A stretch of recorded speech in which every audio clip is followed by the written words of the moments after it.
আদর্শ জীবন ৭৮৬ চ্যানেলের পক্ষ থেকে সকলকে জানাই আসসালামু আলাইকুম ওয়া রাহমাতুল্লাহি ওয়া বারাকাতুহু।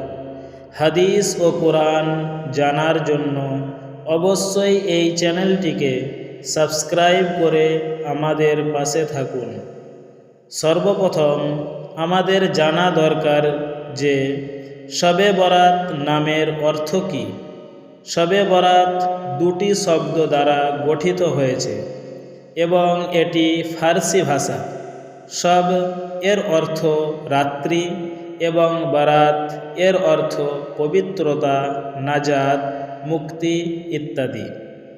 এই রাত্রির উল্লেখ হাদিস শরীফে লাইলাতুন নিসফি মিন শাবান নামে পাওয়া যায়, যার অর্থ শাবান মাসের মধ্যরাত্রি বা 15 তারিখের রাত্রি।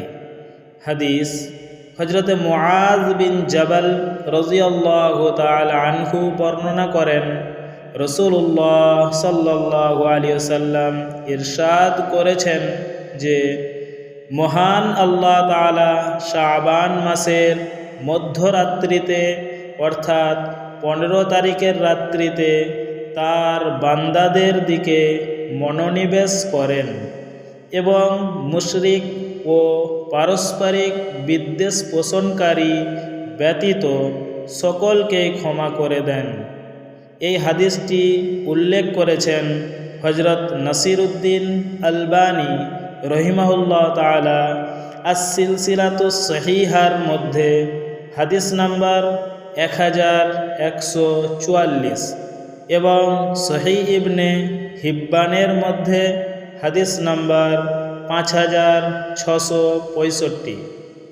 এছাড়াও হযরতে আয়েশা রাদিয়াল্লাহু তাআলা আনহা থেকে বর্ণিত, তিনি বলেন, এক রাত্রিতে আমি রাসূলুল্লাহ সাল্লাল্লাহু আলাইহি ওয়াসাল্লামকে ঘরে পেলাম না। তখন আমি খুঁজতে বেরিয়ে পড়লাম। হঠাৎ তাকে বাকি কবরস্থানে পেলাম।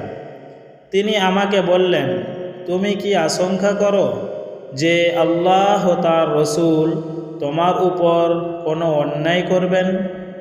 তখন আমি বললাম, হে আল্লাহর রসূল, আমি ধারণা করেছিলাম যে আপনি আপনার অন্য কোনো স্ত্রীর কাছে চলে গিয়েছেন।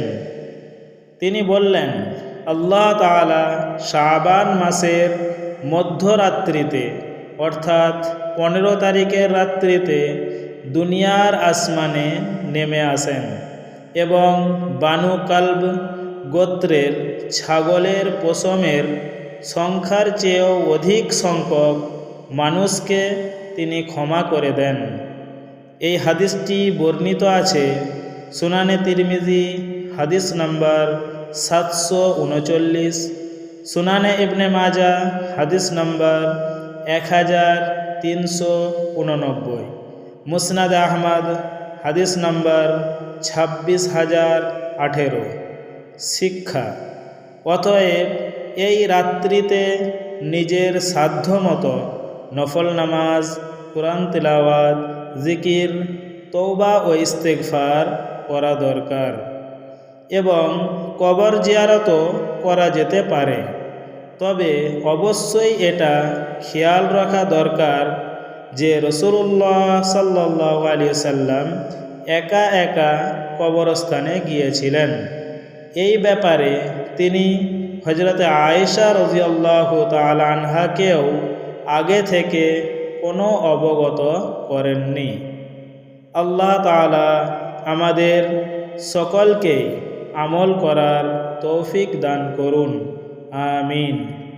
আদর্শবান নবী সাল্লাল্লাহু আলাইহি ওয়াসাল্লামের পবিত্র বাণী সকলের কাছে পৌঁছে দিন। আদর্শ জীবন ৭৮৬ চ্যানেলটিকে সাবস্ক্রাইব, শেয়ার, লাইক এবং কমেন্ট করুন। আসসালামু আলাইকুম ওয়া রাহমাতুল্লাহি ওয়া বারাকাতুহু।